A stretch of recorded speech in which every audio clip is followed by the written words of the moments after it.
Welcome back, everybody, to the OK Grognard Show. It is Monday, March 29th, 2021, 10 a.m. Central, in beautiful Lake Geneva, Wisconsin. Well, it's the day after Gary Con XIII. So I thought today we'd do a bit of a Gary Con wrap-up.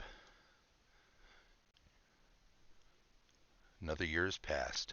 No physical Gary Con this year, sadly, but the virtual version, I think, went exceedingly well. It went really well last year, considering they had to put it together rather quickly. But this year they had more time to plan for it, knowing as of fall that they were intending to have an ethereal / virtual only convention. And I think it worked out pretty well.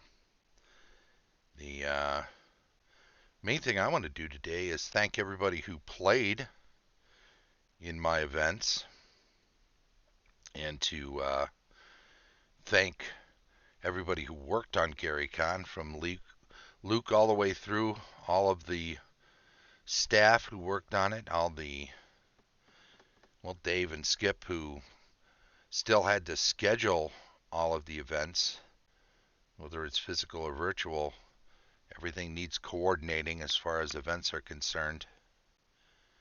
And of course, all the great staff that were working in the Gary Con Discord channel, helping make everything work out well. And their PR person, Mike, who did a little bit of that and a little bit of this and all of that too.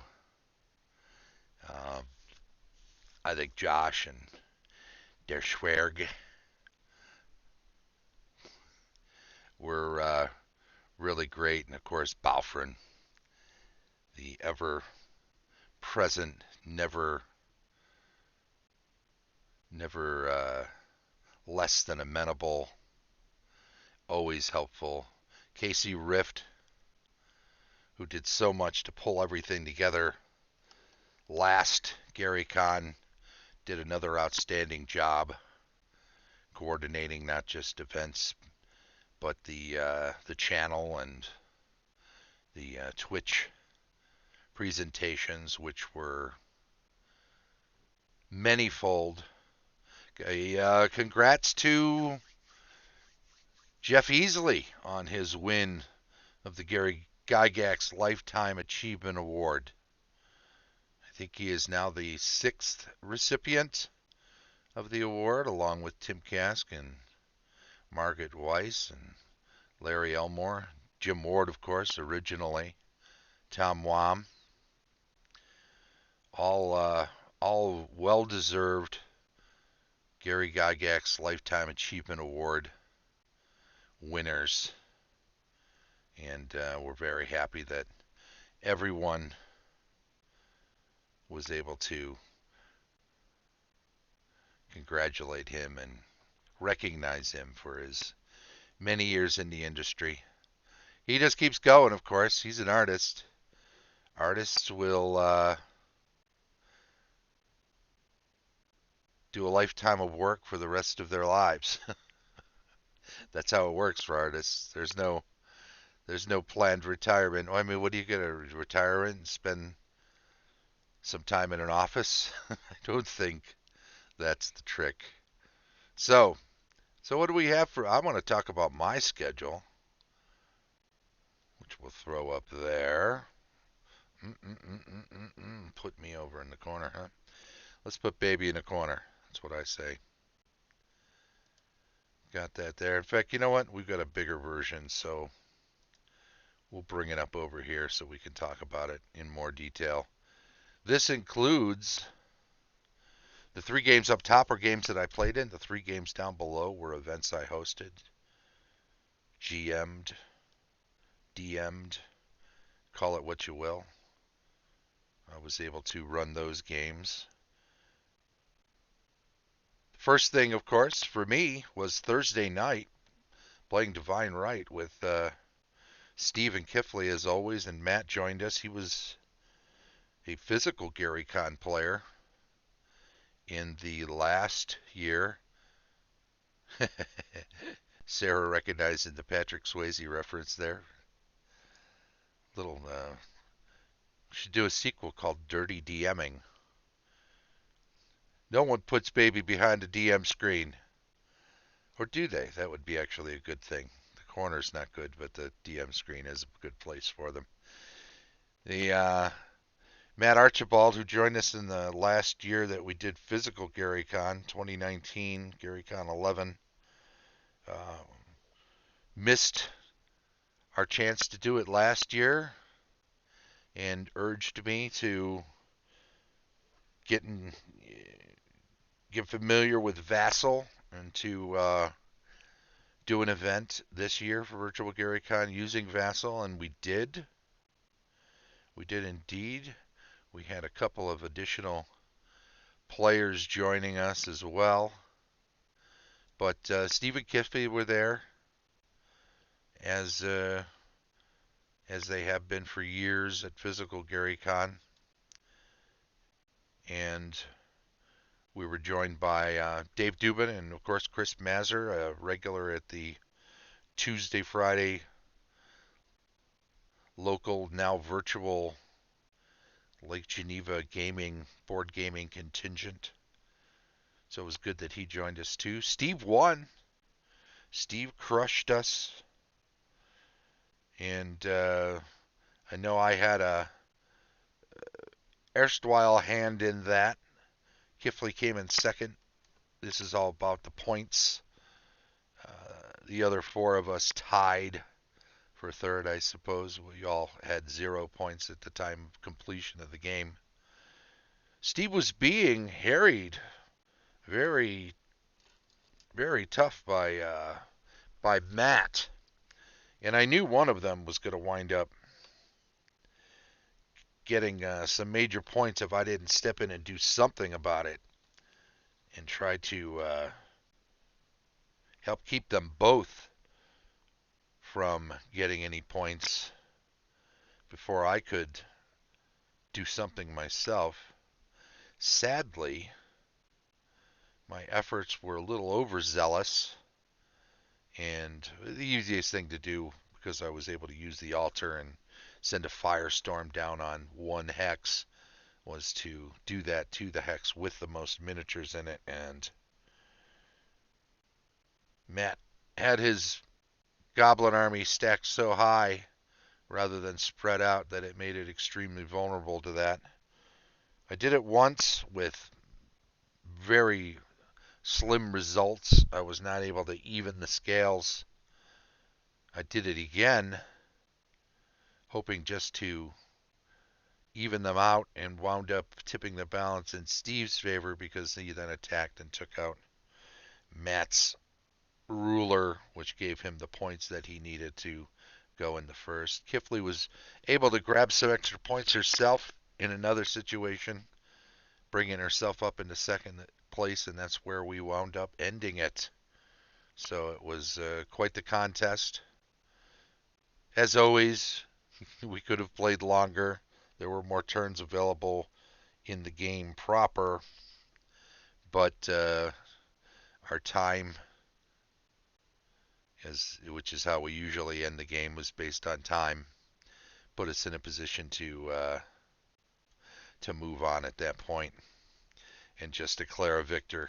It was a foregone conclusion, we'll say, at that point, as far as the time was concerned and what the points looked like. We all had our last couple of turns to try to tip that balance back in someone else's favor, but nobody was able to make any headway. The other battles came to stalemates, and there were no major leaders destroyed. We cleaned up a few rules that we'd been doing old school, that is, by the original rules that weren't being used by the revised rules over the years for us. So we kind of stepped up our game a little bit, and I think we had a great time. The That was my Thursday. I just had the one game late in the evening. Friday, early, 10 a.m., Eli Elder ran a game. A Zine was the name of the event, and it was based off a Judges Guild adventure from back in the day. We were much lower level, from what I understand after the fact, than what typically would be in such an adventure. But I think we did pretty well with it nonetheless. It was a dungeon crawl. It was exploration. It was torches and marching around, marching orders, and you know, we ran up against a couple of things that almost outmatched us, but we prevailed, and I think we cleared out about half of the complex by the time we were out of time. So we took our ill-gotten gains and hightailed it out of there with our lives. So it was a successful dungeon crawl. It was a good time. I got to play with some new friends like Yamil and Phoenix and Sam and Phil and Thomas, Scott. It's a good bunch of us.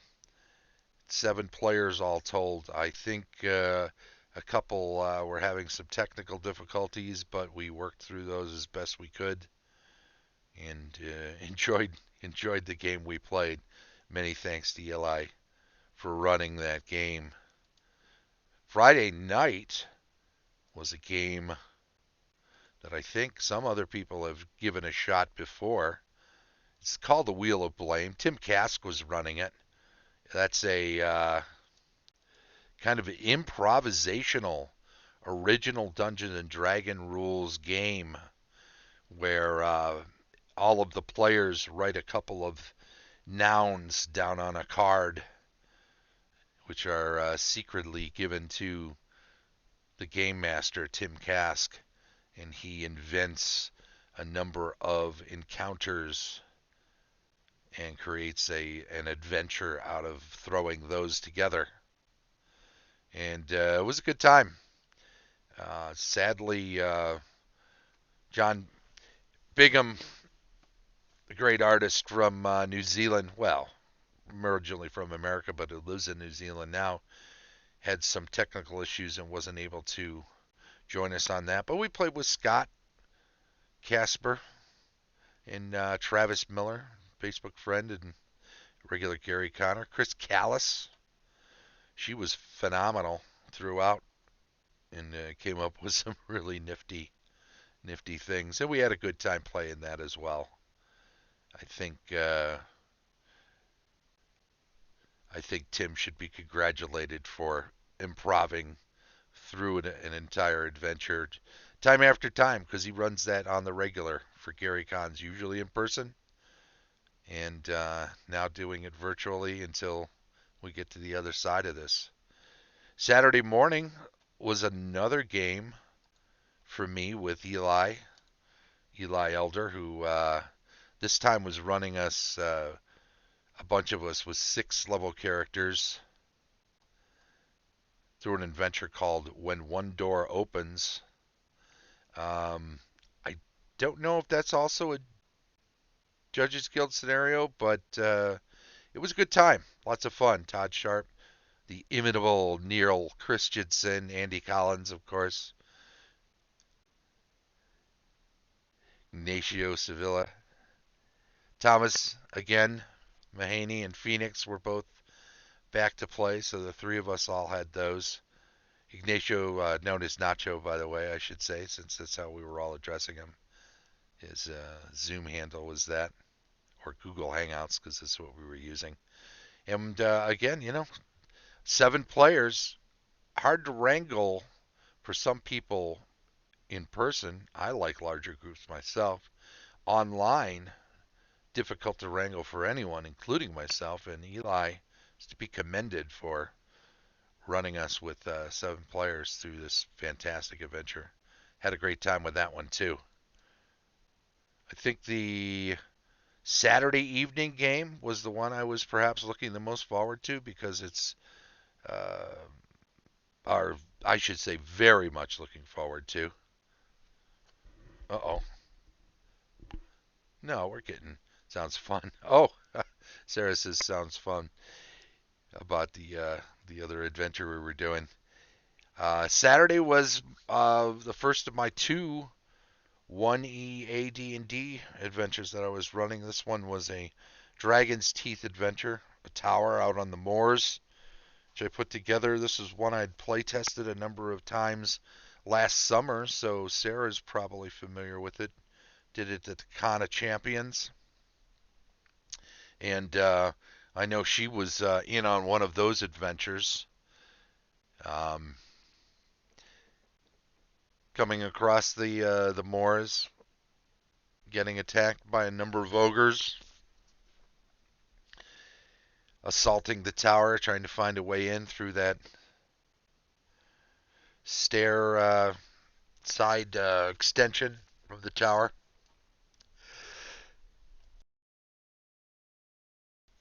Pardon me. And yeah, it was a lot of fun. My regular players who I started playing with back in Gary Con XII,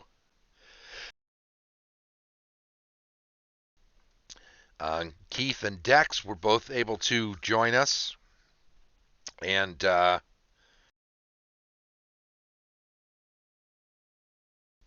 excuse me, I keep muting the mic because I'm sneezing like crazy for some reason here.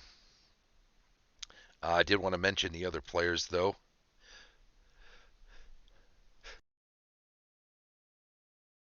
Oh, well, that's number 5, I think. Sirik Carlin and Steve Fritzma both played. They also played. They also played on the in the Sunday game. But joining us on Saturday, those four were Chip Pearson and George.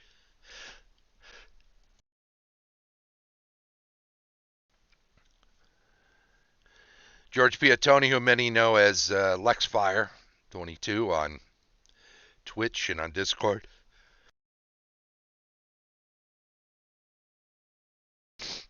It's hard to keep track of everyone's names from one platform to another, but George has been a regular here since the show began.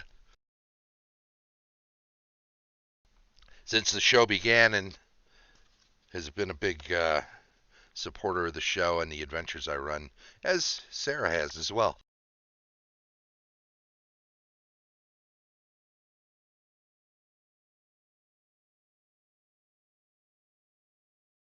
So I appreciate them and everybody who supports the show.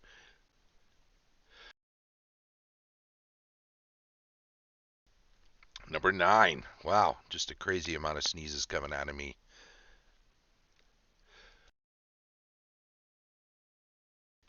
I hope nobody minds that I hit the mute and don't share them directly, but only vicariously with the crowd. 11. God Guinness, we got a record going on here. So the tower, I'm afraid, did not go as well for this band. I wonder if a couple of the conditions of moving forward, the bottlenecks that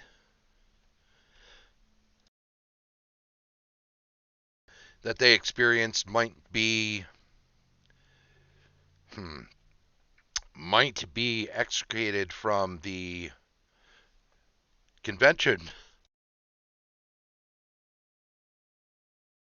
13 might be extricated from the convention version of this game. I don't know if bottlenecks are very good in general, but when they come in a convention game and they slow everything down and then put a strain on the amount of time available in the time slot for a convention game, That may be a fun killer. I'll have to 15. I'll have to talk to some of the players more about that and get their opinions on it. Let let them guide me for that.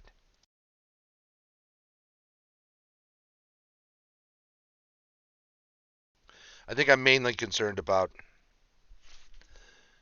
its effect on a convention game more so than on a campaign, because in campaign, if something slows you down or stymies you, you can turn away, do other things,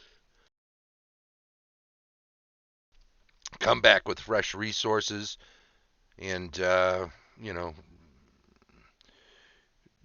gerrymander your spells, change things around a bit. So you have more options in a campaign to overcome something that becomes a bottleneck in a convention game. But that is a thing for discussion on another Monday. We'll get back into that and use it as a topic, I think. As far as that goes, now the Sunday night game, Ruin Monastery. I had opened that to 5 players and left a seat open in case one of my regulars found some time, but that wasn't going to happen because of some other scheduling commitments.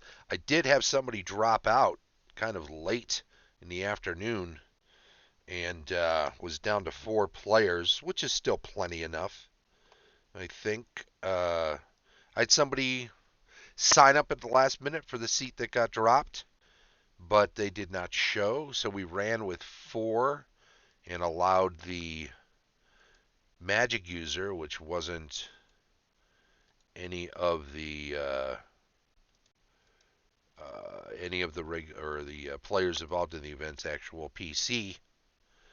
So, oh, Sarah's asking if I have hay fever. No, you know what? I really don't have any allergies as far as I know, and it's not hay fever. I don't know. Just had a little sneezing fit. It was a lot of it though, wasn't it? And the Sunday game ran with 4 PCs and 1 NPC in tow, which they mostly collectively ran together. And that worked out fine. I should mention my other players from that event because, as I said before, Sirik Carlin and Steve Frisma were both playing again as they did Saturday. But JP Friday is it Friday? I'm not even absolutely sure. I'm going to say Friday.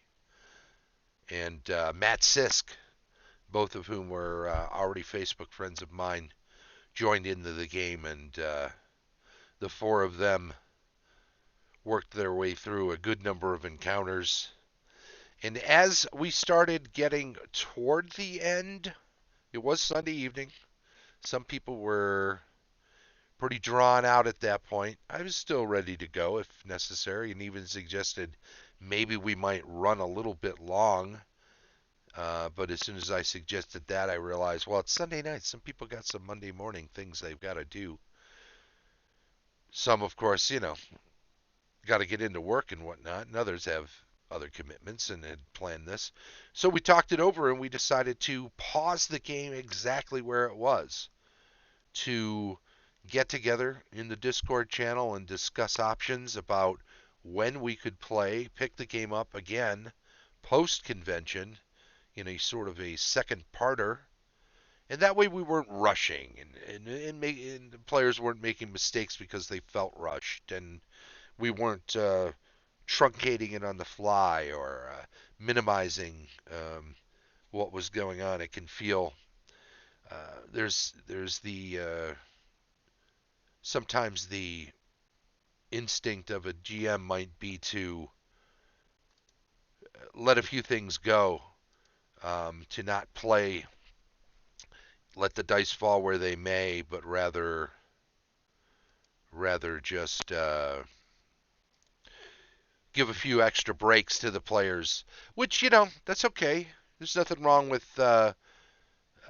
reassessing on the fly that maybe something is overpowered or maybe you mishandled an encounter and allow it to rectify itself through a couple of fudgy type of detail oriented adjustments on the fly. Nothing wrong with that, but uh, we didn't want to do that. We decided we'd get together and figure out when we could play again and run it out to its natural conclusion. And I think I'm going to enjoy that quite a bit because I do want to see how the adventure plays out as written, so to speak. And I think it's pretty compelling. I think they were far enough along, a little over 2/3, I would say. But in the hour we had left, I think it would have been rushed, and I'm more than happy to continue it as an extension of Gary Con 13. Well, I did want to say, oh, there's George. Hey, George, how you doing? Yeah, I did want to say thank you to everybody who played in all my games. Thank you to everybody who ran Gary Con so adeptly this year. Thanks to Luke, of course, heading it all up and having thought of it in the first place. And I guess that's about it. Maybe we'll just sign off a little early this year. Although George, you're here. Let me ask you real quick what Saturday night. I feel like that bottleneck we had was maybe something I should try to avoid in future games. There were other options, but because we were kind of limited in how much time was left, it perhaps slowed us from uh, getting any uh, getting any closer to a victory for you guys. Was a great weekend. All right, I'm glad you enjoyed it. Good idea to stop and re-engage. Yep, I think so. For the other game is absolutely true. And I suppose we could do a similar thing for future games when we're playing them online like that.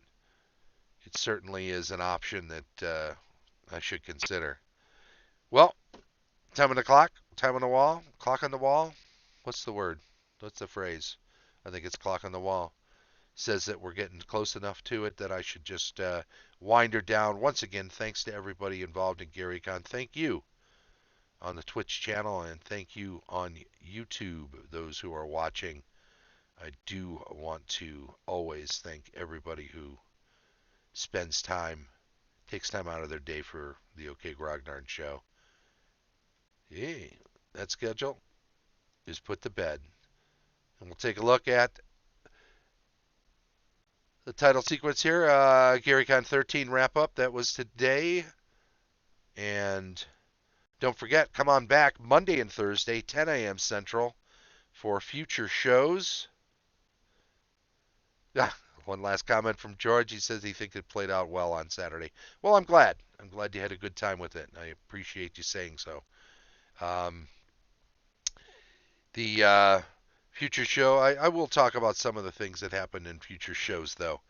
And let's also say thank you to everybody who joins us, not just in Twitch, where I hope you are following the channel, but also on YouTube, where I hope you are subscribing. Please do give a thumbs up to any videos you watch and